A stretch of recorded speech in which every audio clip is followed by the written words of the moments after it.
Monday, the 16th of June 2025. We're up in the capital, Pietermaritzburg, Hollywoodbets Scottsville Racecourse for the 8-race program. And the first race is at 12:15. The last race is at 16:25. I'm with Dees Dynant. We'll talk to him in a moment. But the very first race is, as I say, at 12:15. It's a maiden juvenile plate over 1,000 meters. At the time of recording, we must tell you early in the show that this is an early recorded show. So please check your jockey changes, scratchings, betting moves as race time gets closer and closer, because this is done quite early, and check all that before taking your final bets. Race one, before we talk about what we like. Dees, how are you? All okay, Warren, and I'd just like to take this opportunity to wish all the racing fans, the fathers, if you're listening to this on Father's Day, I trust that you're having a wonderful day. And if you're listening to it on the Monday, as Warren mentioned, a public holiday, I trust that you had a good Father's Day. Indeed, and if they're watching on Monday, let's say it's a Father's Day weekend, the Father's Day double, Sunday into the public holiday. So giving the boys a day off. Absolutely. Okay, let's go. Race one. Early favourite, well, you know, the odds-on favourite at the time of recording is number 8, Holy Star, for Garth Puller and Kabela Matsanyani. Good improvement position-wise, D's. He's owned by DJ Jazzy D and all his partners. Looks to be the right one, but 8 to 10 could be a little skinny for me. I've gone with 2 horses for quartet value. Holy Star's definitely the horse to beat. But number 2, Larius Lacus, and 1, Raging Moon. 2 horses that I think have got scope to improve. My suggestion in this difficult first race is to put those 2 in for value for quartets, but it does look like Holy Star's race to lose. Yeah, I think you could be right with numbers 1 and 2. Just as a guide for betting, number 1, Raging Moon at 7 to 1. 4, Turbo Tiger is at 8 to 1. There is money for number 5, Wild Justice, from 4 to 1 into 33 to 10. And horse number 7, Rattle the Peace, for Louis Corson. Interesting riding arrangement there with Gavin Arena up at 4 to 1. Just on a pedigree analysis, Warren, for the guys out there, number 5, Wild Justice, for Garrett van Zyl, is a half-brother to Selukwe, who will take his place in this year's Hollywoodbets Durbanville. So nicely related. And then God knows his family well with number 6, Cardinal Chief. He trains the half-brother Q Wing, who's done well. I think he's won 7 races, anything from 1,200 to 2,000 meters. So some information on those first-timers. Number 8, Holy Star, I must agree with you. Just having a look at the way he's come on from run 1 to run 2, the fact that he raced at the course on debut, this type of field, I think if the first-timers are not up to the task at hand, then he will be very, very hard to beat. I think he's a banker in the Biport, Warren. If you are looking for cover, then I'll just wait for the race day comments on number 5, Wild Justice, and maybe number 7, Rattle the Peace. But all in here with number 8, Holy Star, an odds-on shot, and deserved favourite at the top of the boards. Yep. That's it, banker in the Biport. Quite right. If the first time is, you know, and as Dee says, you'll check the betting, aren't too good or will need a run or 2 on debut, then certainly Holy Star looks very, very difficult to oppose.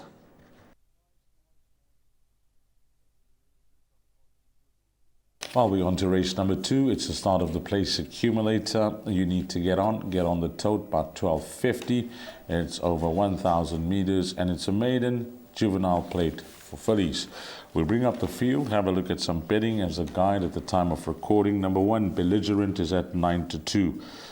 3 is England Park at 7 to 2. And then we got an 18 to 10 shot here, number 4, Vanicum. And now Trent Mayu is up. There was no jockey declared, but we had a look at the declarations, and Trent Mayu is on. Then number 6, Serengeti Sun, is at 4 to 1. Number 7, Perfume Power, at 7 to 1. And it's double figures, the balance. Warren, just on pedigree again, looked up some of these first-timers. Number 6, Serengeti Sun, is a half-sister to African Skyline, who's done well for Gart Puller. Number 5, which is Ada Lovelace, Glenn Cotson's runner. The dam, she stayed, from 1,800 up to 2,400 meters.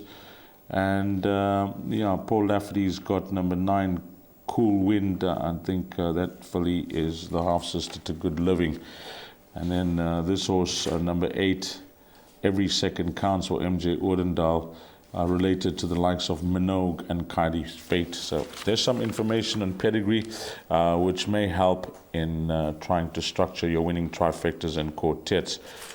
I'm going to give you quick comments, Warren, and then I'm going to pass the baton over to you. Number 1, Belligerent, Guard Puller's runner. Yeah, he's engaged the services of Gavin Arena. You had to like the improvement shown behind Dark Winter at that second start. Horse number 3, England Park for Glenn Cotson. Just looking at that first start, Warren, you had to like the way the horse was finishing off that race. And I'll tell you that form line has held up in the Western Cape, which is my word and inside voice winning. Vanicum was thrown into a feature last time out, ran to a point but faded tamely in the running. 18-10 against this type of field where there is form to recommend. I think punters and racing fans will be the judge on how strong they are with that horse. And then number 7, Perfume Power, with the JC Boertes, who's just growing in confidence. You have to like the way the young man is riding these days. That claim 4 will help as it did last time out. And I thought number 10, Olive Grove, was okay on debut. Just one comment on this first time as Serengeti's son. I don't know if my memory is as good as yours these days, Warren, but if I can recall, this horse was carded to race a few race meetings back and was punted and then scratched on race day. So I remember it clearly that the horse was backed and then scratched. Number 6, Serengeti's son. So wait and see if there's any money for that. But it looks like a tricky start to the place accumulator unless you really like something, Warren. But I'm going to suggest maybe 3 runners in leg 1 of the PA.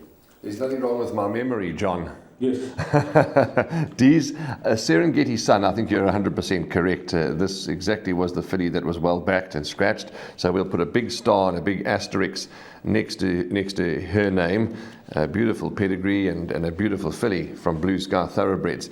I do like something fairly strongly, Dees. I like England Park. You've touched on those form lines. Yes. 9 weeks since she's raced, and of course she debuted at Hollywoodbets Kenilworth. She was just off them on debut. I think there's any amount of improvement from England Park. I like her. I like her quite a lot, actually. Am I going to banker her in the place accumulator? In the 1 perm, yes, I will banker her. In the other perm, I'm going to do as you're doing, put 3 horses in. And those 3 horses would probably be 1 Belligerent, 3 England Park, and 7 Perfume Power. But I quite like the Erupt filly's chances, these England Park. Okay, Warren, each way here on number 3, England Park, at the time of recording, trading at around 7-2. Yeah, it looks like a race if you want to take on this 18-10 shot at the time of recording. There is plenty of value to be had with a few of the runners. Get on the PA, 12.50, race number 2. Race 3 on the card is a maiden plate for fillies. They're going to compete over 1,200 meters. 25 past 1 is the off time, and it is the first leg of, as Dees calls it, the big one, the pick 6. So, Dees, you'll go through betting for us in a moment, but my thinking in the race, on first glance, Priority Terrace, Alison Wright's horse is 11-10 or around 11-10. Excellent debut, excellent debut. But her stable companion, which is Capricious Miss, she had 2 horses running in the race, Position of Power and Capricious Miss. And you went and spoke to her about both horses, did you not? Yes. And they were in the camp of Position of Power. Position of Power duly won and has since come out and run an absolute cracker. This horse was 4.5 lengths off on debut. Gavin Arena rode it then. He rides it again. He stuck with her, so he obviously felt something nice there. I prefer Capricious Miss over Priority Terrace. I agree with you. I agree with you in everything that you said. And I'll tell you what, when I opened the book and went to race number 3, I said, this is going to be easy. Priority Terrace against Lucian. That should be it. And then I started to delve into the form lines, and I have a situation. I have a big problem. Because Priority Terrace, if you pull out the form line, there have been 20 runners, Warren, in total. No winners, but there have been places, but no winners, okay? And Lucian, number 5, on that last start to Ruby Rising, there have been 14 runners. No winners. There have been places, but no winners. So these two horses that dominate to Priority Terrace at 12 to 10 at the time of recording. Number 5, Lucian at 7 to 2. You're not going to be wild on the strength or the lack of winners from the form line of their last start. So that is where my problem started. The betting at the time of recording is number 2, Priority Terrace at 12 to 10. Horse number 4, Are You Sure at 4 to 1. 5, Lucian at 7 to 2. 7, Capricious Miss at 9 to 2, and double figures the balance. So coming back to your top choice, who I'm going to firmly agree with, Position of Power. If you look at that last start, Are You Sure was having her 7th run. And she did finish in front of Capricious Miss, but it was only 2 lengths, let's call it. It's actually under 2 lengths. And Capricious Miss, as we know, was just debuting. So the improvement factor is advantage 7 against 4. And that's the way I'm going to tip them. I'm going with that form line behind Position of Power. So I'm tipping 7, Capricious Miss, to beat number 4, Are You Sure? And then the runners that I'm not convinced with the form line. So in order of preference, 7, 4, 2, and 5. But thankfully, we're both reading this race the same way with Alison Wright's runners.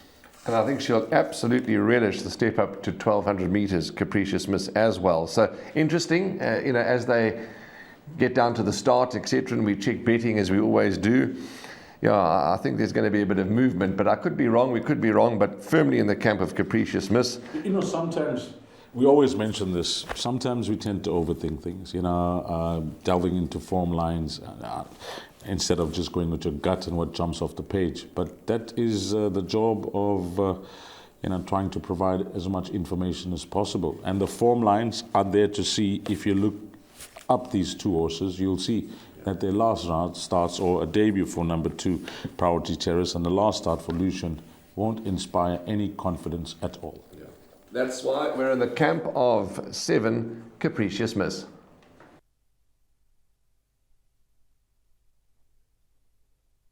Well, race number 4 is Jackpot 1, 1,100 meters. It's a D stakes, and you need to get on if you want to play Jackpot 1 at 1,400 hours. We bring up the field, we'll have a look at some betting, and I'm going to just try and summarize things here, because this is, if you can try and minimize your spend in the exotics, I think you'll be an absolute winner, because the tickets are going to be well spread. You're going to drop a lot of tickets regardless of the result. Number 1, Happy Wanderer, 8 to 1. Number 2, Fate of Fortune. A form update if you don't have it. Winner on the 11th of June, beating Hippocrates. New merit rating 64, will carry 65 kgs. Then number 3, Averni Princess at 7 to 2. Number 4, Wherever I Lay My Hat, is at 9 to 2. 6, Prankster is at 11 to 2. 7 to 2, shot number 7, Purple Powerhouse. And Ultra Quick is at 7 to 1. So that's the betting, and it looks an absolute nightmare. They're betting 7 to 2 the field. So this is the summary, Mr. Lanferner. There are 4 appies in the race. Yes. All claiming 4. So 4 appies versus 4 jockeys from the 8 runners. Right. And sticking with the 4, Alison Wright has 4 runners in the race. I don't know what to make of this, Warren. Which is the right one from the Alison Wright stable of numbers 2, 4, 7, and 8? Are these apprentices with the claim 4 going to be good enough to beat the seasoned jockeys? Will the claim 4 help? It's complicated. There are a lot of collateral form lines here, because these horses seem to run against each other, more often. If I had to, pick a roving banker in the race, that's the best way I'd like to look at it. Just as a roving banker, I think I'm going to go with one of the runners that don't form part of the camp of Alison Wright. There's only 2 other trainers in the race, by the way, when you look past Alison Wright. It's Louis Goosen, number 3, Averni Princess, and number 6, Prankster for Garrett Van Zyl. And, of course, Lola Crawford, apologies. She's got 2 runners in the race, and other 4 runners are with Alison Wright. Yeah, the runner that I'm going to go for with, not laboring on with form analysis, etc., is number 6, Prankster. I'm going to go with her as my roving banker in the race with Samanga Kumalo on. He hasn't ridden this horse before. We know that he's building up a relationship and a healthy strike rate with Garrett. And I think that he's going to suit this filly as well. So that's my roving banker in the race, number 6, Prankster. 4 starts ago, Prankster beat Hurricane Cat. Hurricane Cat's come out to win. Fourth behind Princess Hannah. Princess Hannah's come out to win. So absolutely, this filly with Samanga Kumalo could be the right roving bank, and I think she'll finish closer than that. I think you could sort of banker her for first and second, that type of filly. So, yep, you're onto something here with Prankster. Of the Alison Wright runners, I like let me start that again. I like Wherever I Lay My Hat. I think that he provides a bit of value. He's 2.5 kilograms better off at the weights with Arverni Princess. 10 points down in the rating, 68 to 58. So I think he's a massive runner. But my first choice is going to be Arverni Princess. Not confident at all. You've just explained that it's a tough race, it's a difficult race. You're suggesting a roving banker. But Arverni Princess, if I was forced into a corner to give a first choice, would probably be her. Interesting that Gavin Lorena is riding for Louis Goosen. It's not a combination. I say interesting because it's not a combination that we see team up very often. In fact, not often at all. So that's wonderful. Gavin will be looking to get this filly into the winner's box for Louis. In Darkest Quick, I'm not wild about Ultra Quick this time. Happy Wanderer could place. Will Fate of Fortune take his place? There's been a new merit rating, 65, etc. So there's, it's a difficult race, Dees. We don't want to go on and on and on. You like Prankster. I like a bit of Arverni Princess. Wherever I Lay My Hat, I think is the right one from the right camp. But I think if you can afford to really load up, I would suggest that. I think that's the way you're going to go, and if you want to play with the rule, if it's more than half the field, then it surely has to be the field. 4 apprentices versus 4 jockeys. Alison Wright with 4 runners, Lola Crawford with 2 runners, and the other 2 trainers will be Louis Goosen and Garrett Van Zyl. Good quartet to catch you. Race 4.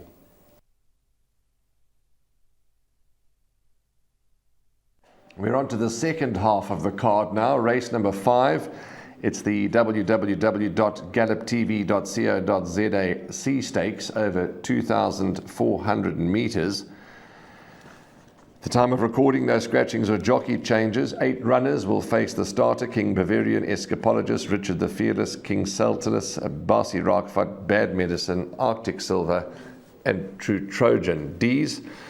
Another race that's quite tricky, Escapologist, if she brings that East Coast Cup run when third to Masharina today, then she'll be the one they all have to beat. She likes this course. She's a 3-time winner at this course. King Bavarian absolutely trotted up last time. They've gone with a claim 4 again, so that's good. King Sultanus is the maiden in the field. Basi Rockford, I think, will be running on at them and certainly could run into the action and get up close. But my first choice is Bad Medicine, having had 3 runs for the stable of Alison Wright. Gavin Lorena's won on him, when he was a winner 3 starts ago, beating Silver Platter in the maidens. Gavin won on this horse. And I think it's very encouraging that he's sticking with it and that he's obviously expecting more from Bad Medicine. The form of the last run's been franked. Penultimate start was close up to Okavango. Many don't give Okavango much hope in the Hollywoodbets Durban July, but I certainly do. So I'm interested in that form line, and I'm interested in that horse Okavango. But for me, Bad Medicine is my first choice. Roving banker and first choice for Warren and Ferner in Jackpot 2 will be 6 Bad Medicine. The betting, number 1 King Valerian at 9 to 2, 2 Escapologist at 7 to 2, 7 to 1 number 3 Richard the Fearless, number 5 Basi Rockford at 11 to 2, Bad Medicine, the choice of Warren and Ferner, 28 to 10, and 7 Arctic Silver at 7 to 2. Just some quick comments here, Warren. King Bavarian, I agree with everything that you said, and it's amazing how this young man loves this horse. He actually, you go and watch the replays of this horse, you'll see JC Portis with the broadest smile in the world when he's on top of this horse. And he's 2 from 2. He gets the right tune out of the horse. And I think that even though the horse was pushed up to 61 last time out, the way this kid rides the horse can win again. Escapologist, well, she seems to save some of her better runs for this track, but she's going the extra 400 meters, so we'll see how she goes.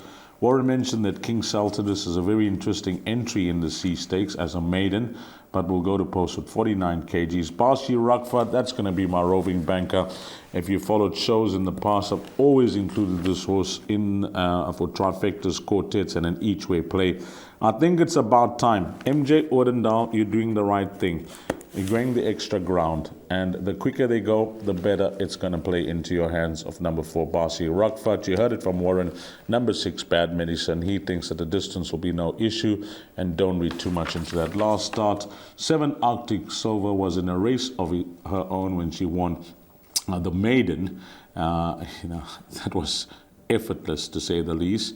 Gavin Larina up and Craig Zaki. Gavin Larina off and Craig Zaki on, and is she an 80 as a mid rating suggests, because that's how much she was pushed up after winning that maiden from a 70 to an 80.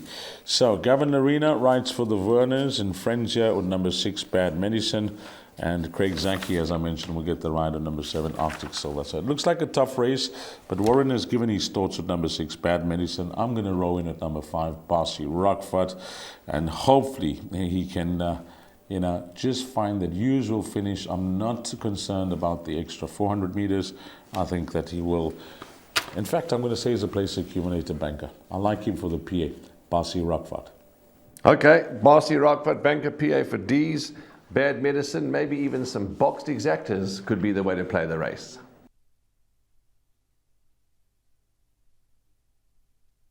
The last pick 3 on the card will begin in race number 6 at 15:10. It's a class 3 over 1400 meters. And if you haven't played a pick 3 yet, racing fans, try it. You'll be pleasantly surprised with the pool, number 1, and number 2, if you get the right results with the dividends declared. Let's bring up the field and have a look at some betting.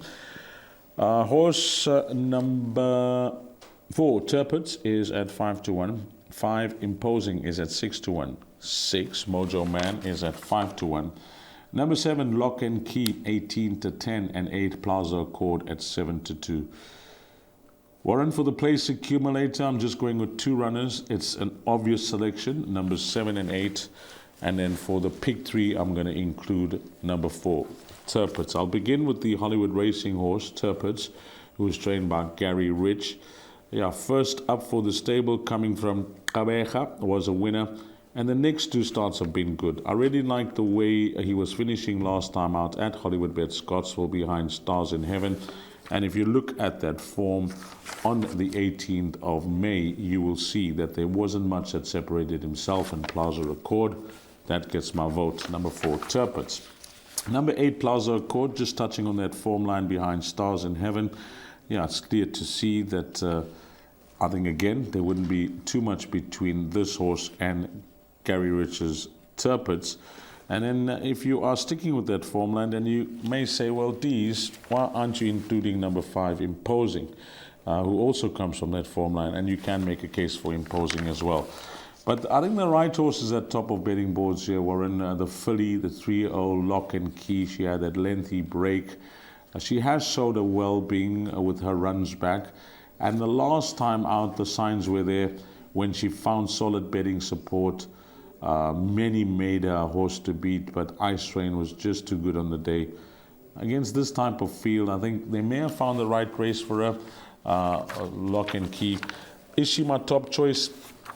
I can't be convinced with her as my top choice, but she is my top 2. So I said 7 and 8 for the place accumulator, so if I have to tip them, I'll tip them 8, 7, and 4. Yeah, she's not my first choice either, D's, Lock and Key. She is obviously got a very big winning chance. We're not saying that. We're not saying that at all. It's about structure. It's about how we play it. I'm also in the camp of the same 3 horses, so we're not going to go on too much about this race. I How's Mr. Jacobs, Jabu's record on Plaza Accord? That will grab you, huh? Unbelievable. He knows his every stride, and I think the way he got the ride was he was doing some work for Peter Muscat. He was given the ride, and then boom, one beat Palermo, and obviously Peter kept him on again. Boom, beat Golden Destiny. And then that run was on the Poly, 1,600 metres on the Hollywoodbets Poly. Wasn't a bad run, but it wasn't not his favourite surface. And the last run at Hollywoodbets Scottsville, 1,400, was an excellent run behind Stars in Heaven. So you're probably right. He's the one that they all have to beat. 8 Plaza Accord. Healthy respect for Lock and Key, despite the fact that she's not my first choice. My first choice is Turpitz, actually. Yeah. You've touched on why. Has done well at the horse. Absolutely, and he's these horses that relocate to him, he does well with. So he was running on this horse last time out. Hollywoodbets stable jockey strike. It's now Sean Veal's taken over the reins. He gets carte blanche of what he wants to ride. So he obviously likes what we're seeing too. So Turpitz for me to beat Plaza Accord and Lock and Key. So you're saying your numbers are 784, 874 you've gone. I'm going 487. That's a wrap for race number 6. We're moving on to race 7.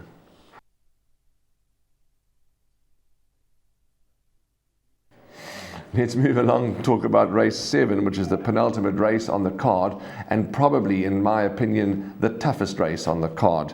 There was a tough race earlier on, but I think this is tougher. It's a Class 2, where the benchmark is 112, and the race is at 1550, 10 to 4, 1,000 metre dash up the Hollywoodbets Scottsville straight. Dees, where do we start? Because there's some interesting runners in the race. Lion Rampart is an interesting runner, has his first run for Gareth Van Zyl. I Am Giant is an interesting runner. He has his first run for Stuart Ferry. Kimrick has the first run for Mike and Matthew de Kock.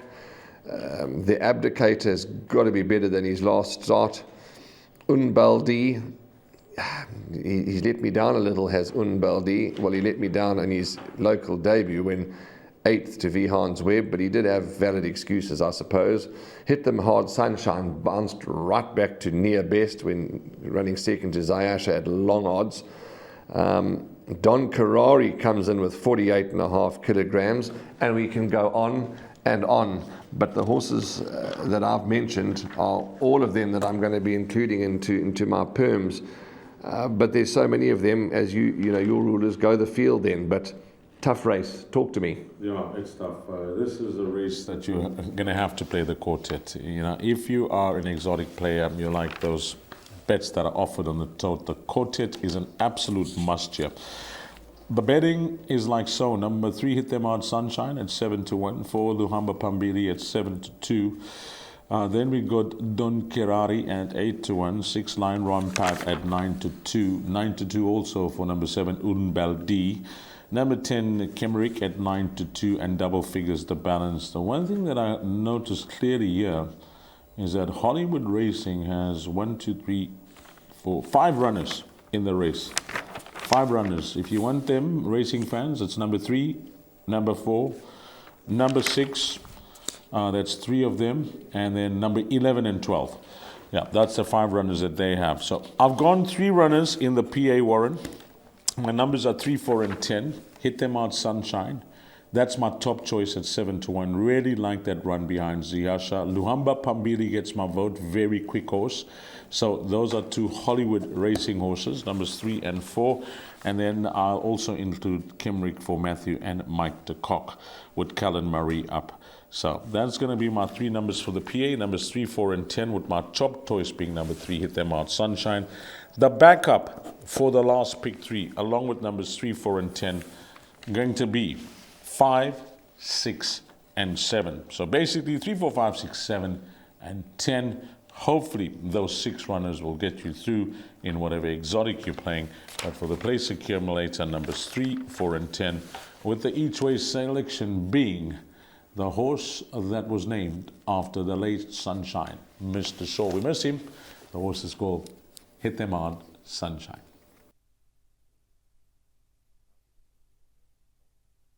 Well, race number 8 is a class 4 over 1,000 meters. And we should close things off at Hollywoodbets Scottsville on this Monday, a public holiday, at 16:25. Let's bring up the field and look at some betting.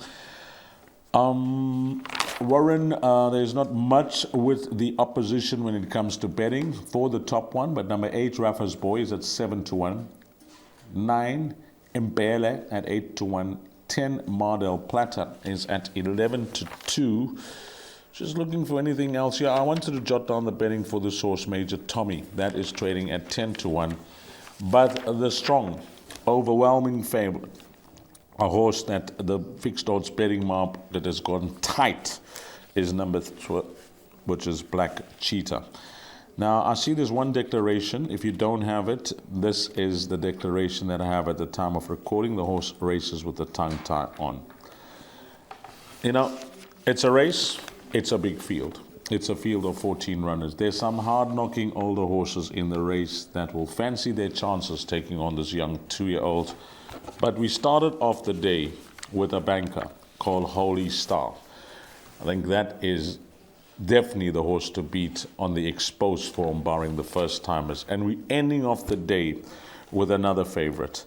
Black Cheetah, Warren, we've discussed this off air, that this is the horse that we're going for on the day in all of our bets, hoping to land in the lucky last. He's a half-brother to Great Plains and trip to Maputo. He's been rated from day one. I've chatted to Justin Snate. I've even chatted to Richard Free about this horse. They know that he's loaded with ability. Natural talent is the way I'd like to put it. Look at his last start behind Military Command, who hasn't come and wowed things here in KZN for Peter Muscat, but Dreamworld has won, Churchillian has won. Dreamworld has actually won the Winter Nursery. Subsequent winners have been Malmesbury Miswile of the Gatecrasher Stakes, Claire de Lune the other day, and Spirit. Warren, short and sweet, a banker in everything for me, the 2-year-old. I think on what he has to come compared to what I'm seeing in black and white, I'm hoping that he's good enough to win and win well. Banker in the first race. Yes. Banker in the last race. So let's hope our bankers can open and close the meeting. You mentioned... It's a long wait if you're taking a double in the first one. It is a long wait. What are you going to be doing in between? Now you have to be playing. Yeah, of course you're playing. Yeah, and this race, you know, although we all in, banker Black Cheetah, you know, there's other bets to take, quartets, exactas, swingers, etc. in the last race. So although we're talking about one horse, you must take other bets in the race. But, you know, you mentioned that the horse is loaded with ability and talent. Yes. Well, so is his jockey. Andrew Fortune, who comes all the way to Hollywoodbets Scottsville. Doing a lot of work for Justin. Absolutely. He's coming up to the capital for one ride. Well, at this point in time, he certainly is. He's coming up for one ride. He obviously has been working this horse. He knows the horse that came to Hollywoodbets Greyville to have a gallop not so long ago. There's lots to like about him. Talking of Andrew Fortune, there's a podcast we've just done, Dees, on the In the Box Seat podcast that's going to be released early next week. It was a phenomenal hour spent with Andrew Fortune. He doesn't like praise. He's a humble man, but wow, it was a good podcast. I can't wait for it to go public. I don't know if you touched on it, but maybe you did in that interview. The one thing that I noticed, and I really like the way he's doing this, when you reach a certain point in your career, your body talks to you. And we know what Andrew's been through, and he's now come back. At his age and what he's got to offer, you know that you only have X amount of rides left in you. So you're going to have to pick your spots and not waste that energy on just for the sake of riding. Yes. That is why when you mentioned the one ride, which I was going to get to, he's picking his spots. You know, he may have been offered rides in the early part of the race meeting, but you know, he'd rather just come for the one ride, which we think is a plum ride, a cherry as we call it, in the last race. So, you know, it's about preserving that energy, preserving the body when you reach a certain point in your career, and I must compliment him for that as well. And we certainly did talk to him about it, that exact point that you're talking about, but I'm not going to say much more because let our followers go and enjoy it on the Gallop TV YouTube channel and on the Race Coast Facebook page and all the social media platforms. Go and enjoy it once it's posted next week. But that's a wrap from us. It's going to be duck or no dinner for Dees and I. We're all in. The cheetah, the black cheetah.